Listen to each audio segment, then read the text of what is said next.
पाकिस्तान अपना first ODI almost उसी moment पे हार गया था जिस वक्त टॉस हुई और प्लेइंग 11 सामने आई। मतलब मुझे नहीं लगता यहाँ पे कोई ऐसा होगा जिसने टॉस के बाद ये ना कहा हो यार लग गए। हम 4 बॉलर्स के साथ 40 ओवर का गेम समझ के फील्ड पे उतरे हैं। एक निहायत ही stupid selection, pathetic selection.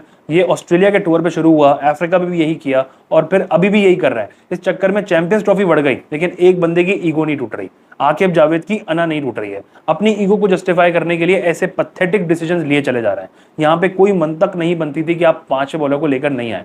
New Zealand ने इस चीज को फौरन आइडेंटिफाई किया, उनको पता था कि हम एक बॉलर शॉर्ट हैं। अर्ली ऑन स्टार्ट अच्छा मिला पाकिस्तान को, लेकिन बाद में कमेंटेटर्स भी यही कहते रहे कि उसके बाद उन्होंने सर्वाइव की, विकेट थ्रो नहीं की, वेट किया कि 5th बॉलर आएगा उसको अटैक करेंगे और लिटरली उन्होंने यही किया है। 5th बॉलर को ही चार्ज किया।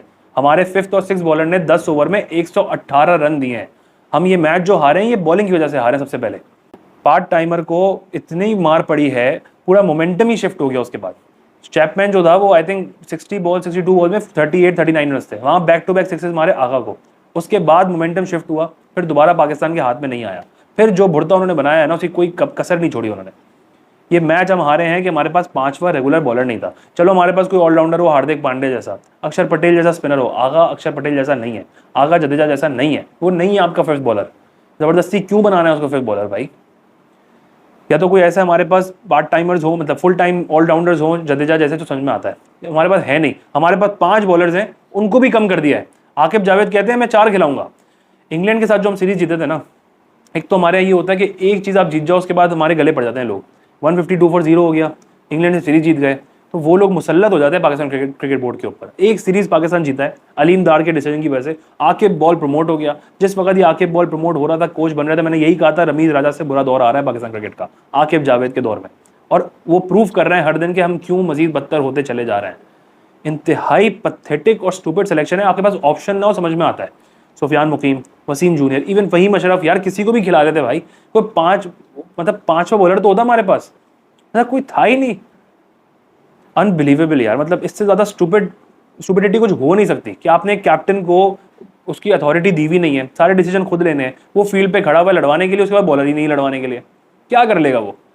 मतलब बता दो ना भाई उसको, बोलो भाई तुम सिर्फ टॉस के लिए कैप्टन हो, डिसीजन हमारे होंगे और सिलेक्शन कमेटी डिसाइड करेगी सब कुछ। मतलब आकिब जावेद लिटरली पाकिस्तान क्रिकेट की जो बची कुची भी एक इज्जत है ना, उसको भी पूरे तरीके से उसका जनाजा निकाल रहा है, तबाह कर रहा है। 344 345 का जब टारगेट मिला उसके बाद लग रहा था कि ये बहुत ही वन साइडेड गेम होगा, बहुत मुश्किल है कि पाकिस्तान इसको चेस कर ले या करीब करीब भी पहुंच जाए। लेकिन जो स्टार्ट पाकिस्तान ने दिया है वो बहुत अच्छा लगा देख के। एक अच्छी इंटेंट नजर आई। अब्दुल्ला शफीक को देख के जेन्युइनली खुशी हुई। फर्स्ट प्लेस पे अब्दुल्ला शफीक को ड्रॉप होना नहीं चाहिए था चैंपियंस ट्रॉफी के टाइम पे, क्योंकि 3 सीरीज उसने चैंपियंस ट्रॉफी से पहले उसकी प्रिपरेशन थी। वहाँ पे एक सीरीज में उसके डक आ गए, आपने उसको बाहर कर दिया, वो गलत था।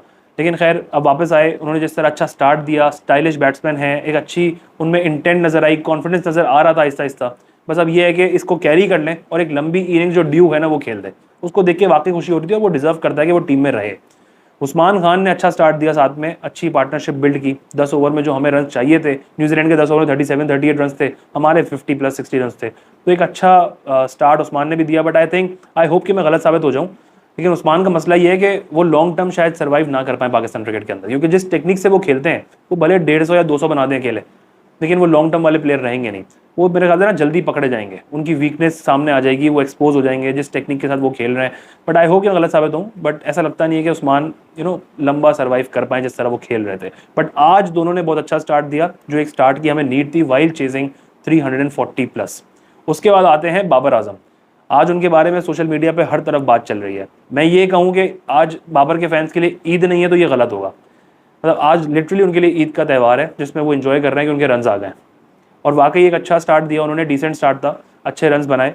लेकिन जो इनिशियली वो अगर बैटिंग कर रहे थे 12-15 बॉलों पे 2 रन, उस वक्त 6 का रन रेट, 6.5 का रन रेट चल रहा था, एक अच्छी पार्टनरशिप बन रही थी अब्दुल्ला और उस्मान की। वहाँ पे आके थोड़ा सा गेम इन्होंने स्लो डाउन किया, अब्दुल्ला के ऊपर प्रेशर बना, वही मैं खड़ा हूँ तू मार, वो मारने के चक्कर में अपनी विकेट थ्रो करके गए अब्दुल्ला शफीक। उसके बाद फिर बाबर आजम ने जो बीच में रिकवर किया वो वाकई अच्छा किया है। मैं उस पर ज़बरदस्ती नहीं कहूँगा कि बुरा था, एक डिसेंट परफॉर्मेंस थी, एक अच्छी परफॉर्मेंस थी। इसको कोई ग्लोरीफाई नहीं करना चाहिए, इतना हवा नहीं बनाना चाहिए जो उसके फैंस बना रहे हैं। अच्छे टच में नजर आए, कॉन्फिडेंट थे, अच्छी इनिंग्स खेली बाबर आजम ने, एप्रिसिएशन बनती है, लेकिन इतनी ही बनती है कि हाँ यार अच्छी इनिंग्स थी, दैट्स इट। अब यहाँ पे बाबर आजम की नहीं, बाबर फैंस की बात करते हैं। ये जो निकल के आ जाते हैं ना बरसाती मेंढक, आपके लिए बेशक ये एक दिन आता है ईद का त्यौहार की तरह, हमारे लिए रोज का दिन है। हम ये 9 साल से देख रहे हैं। आप एक परफॉर्मेंस है ना, हम लोगों की आंखों में पर्दा नहीं डाल सकते कि 9 साल से बाबर आजम क्या कर रहे हैं। कभी किसी ने डिनाई नहीं किया कि बाबर आजम ने बायलेटरल में रन बनाए हैं और बहुत बनाए हैं, इसमें कोई शक ही नहीं है। बात होती है जब बड़ा स्टेज आता है, वर्ल्ड कप आता है, कोई क्रूशल मैचेस आते हैं, बड़ी सीरीज आती है, वहां पे आके बाबर आजम हमेशा चोक कर जाते हैं। कोई भी नई बात नहीं है इसके अंदर।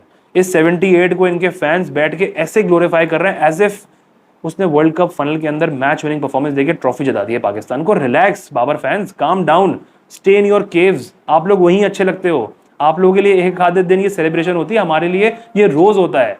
मतलब 9 साल से खेल रहे हैं, कोई मैच विनिंग परफॉर्मेंसेस नहीं है, कोई मैच विनिंग इनिंग्स नहीं है, कहीं पे मैच फिनिश नहीं किया। अब कोई ये ना कहे कि यार अकेला बंदा मैच जिता नहीं सकता। साइम अयूब ने ऑस्ट्रेलिया और अफ्रीका में मैच फिनिश करके आया था, या फिर ऐसी पोजीशन पे आउट होकर आया था कि मैच हम जीत चुके थे, 10-20 रन चाहिए थे। या फिर रिजवान और सलमान अली आगा की जो रिकॉर्ड रन चेज था 350 रन, वो लाइन के उस पर करा के आए। रिजवान और अब्दुल्ला शफीक का वर्ल्ड कप में रिकॉर्ड रन चेज लाइन के उस पर करा के आए। तो कोई एक वहां पे रिजवान खड़े होकर मैच जिताकर आ गए थे। तो यहाँ पे अभी तक कोई मैच विनिंग इनिंग्स नहीं है, लेकिन ये 78 रन की इनिंग्स को इनकी फैन बेस हवा ऐसा बना रही है कि भाई कोई बहुत बड़ी वर्ल्ड कप की ट्रॉफी आ गई है। अभी 2 महीने चैंपियंस ट्रॉफी, 2 महीने पहले चैंपियंस ट्रॉफी आपकी खराब हुई है। 2 महीने पहले तरस रहे थे कि ये परफॉर्म कर लें, तो इतना रखें कि हाँ ठीक है इनिंग्स सही थी, अच्छे टच में नजर आ गए। कोई इतना हवा ना बना दो कि भाई वो बहुत ही कोई बड़ी इनिंग्स खेल दी है। रिलैक्स, केव में रहो, वहीं अच्छे लग रहे हो, वहीं लगते हो अच्छे। 9 साल से वहीं बैठे हो, वहीं से आवाजें लगाओ कि भाई किंग है, किंग है, किंग है। आपके लिए किंग होगा नहीं है जब तक मैच विनिंग परफॉर्मेंसेज नहीं आ जाती। उसके बाद सलमान अली आगा, अगेन यार उसकी बंदे की दिलेरी बहुत अच्छी है। वो जिस तरह आगे फील्डलेस क्रिकेट खेलता है और ज़बरदस्त स्ट्राइक रेट से 120-122 के स्ट्राइक रेट से बैटिंग कर रहा होता है, दूसरा नहीं करता।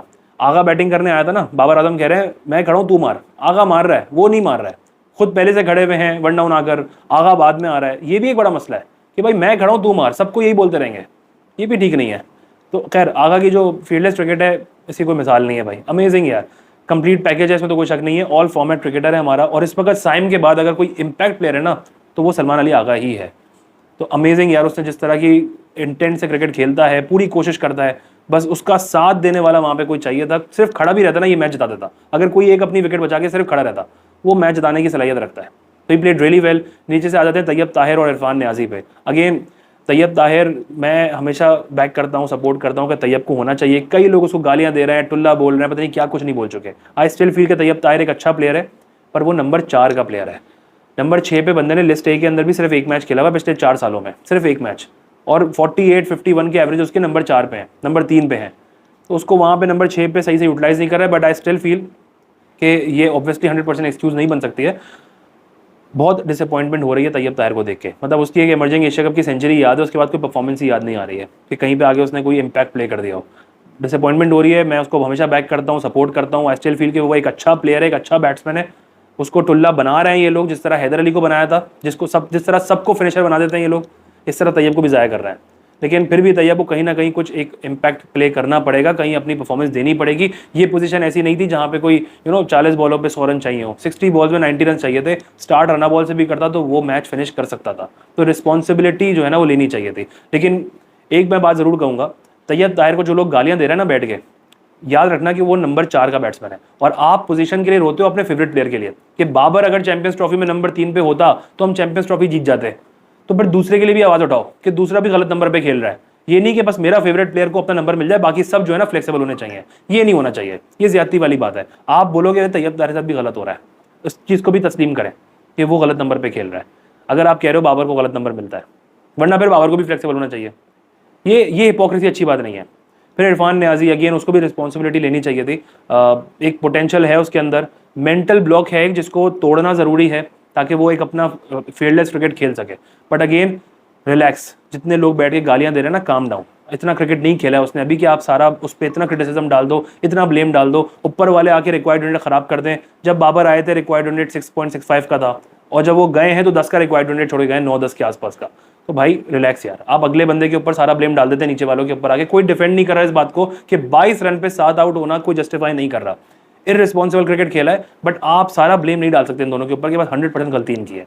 तो इसके लिए ऊपर थोड़ा सा जो है ना अभी हमें काम डाउन होना जरूरी है। अभी न्याजी इनएक्सपीरियंस है, खेलने दें, सीखेगा गलतियों से, और इंशाल्लाह उसके अंदर एक पोटेंशियल है, वो कर देगा। तो इस चीज़ को कोई डिफेंड नहीं कर रहा।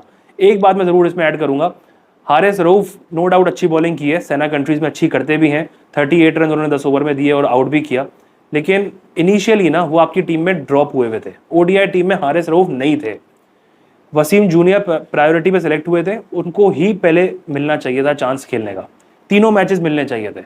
हारिस रऊफ T20 की परफॉर्मेंस के ऊपर आए थे। अब मसला ये है कि ये एक मीनिंगलेस सीरीज है, और एक मीनिंगलेस सीरीज के अंदर आप हारिस रऊफ को तो चांस दे रहे हैं लेकिन वसीम जूनियर को नहीं दे रहे, जो अभी कमबैक कर रहा है। इसको 3 मैचेस मिलने चाहिए थे। वर्ल्ड कप नहीं खड़ा हुआ सर पे, वर्ल्ड कप बहुत दूर है, 2 साल है अभी, तो एटलीस्ट अभी तो चांस दें कम से कम इन प्लेयर्स को, आपके पास ऑप्शंस तो खुले।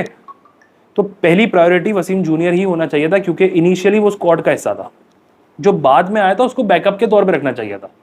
तो ये भी गलत सिलेक्शन की है कि हारिस रऊफ को आपने चांस दे दिया और वसीम जूनियर को बाहर कर दिया। आई स्टिल फील कि ऐसा नहीं होना चाहिए था।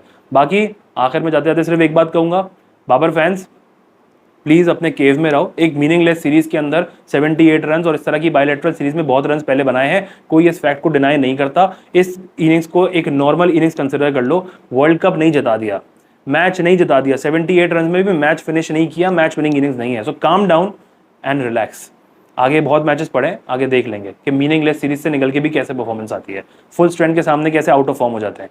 हमारे लिए रोज का है, आपके लिए शायद एक आधा दिन आता है। सेलिब्रेट करें एंड ईद मुबारक once again. Pakistan cricket board के चेयरमैन मोहसिन नकवी साहब, जब इतने बड़े कोच गैरी कर्स्टन को सैक करते हुए कुछ सोचा नहीं, तो आकिब जावेद को सैक करने में क्या टाइम लग रहा है भाई, क्या चाहिए? मतलब एक बंदा अपनी ईगो के लिए पूरी टीम को डिस्ट्रॉय कर चुका है। सुफियान मुकीम जो T20 सीरीज में आके न्यूजीलैंड के बैट्समैन को हिलने नहीं दे रहा था, पूरी टीम को कुट पड़ रही थी, वो 2 ओवर में 5 रन 2 विकेट, क्या मंतक है उसको ना खिलाने की, क्यों उसको जाया करना है? कोई लॉजिक है ना अगर इसकी, तो समझ में आ जाए। अगर आपको लगता है कि वो T20 परफॉर्मेंस पे ओडीआई नहीं खेल सकता, तो सेलेक्ट क्यों किया उसको? क्यों साथ घुमाते हैं और घुमा के बाहर कर देते हैं, प्रेशर में खिलाते हैं सीधा? जब तक आकिब जावेद बैठे हुए ना भाई, कोई फ्यूचर नहीं है। जब तक एक बंदे के ऊपर सारी पावर रहेगी, एक बंदा अपनी ईगो के लिए टीम सेलेक्ट करेगा, तो इस टीम के साथ कोई फ्यूचर नहीं है, इस बंदे के साथ कोई फ्यूचर नहीं है।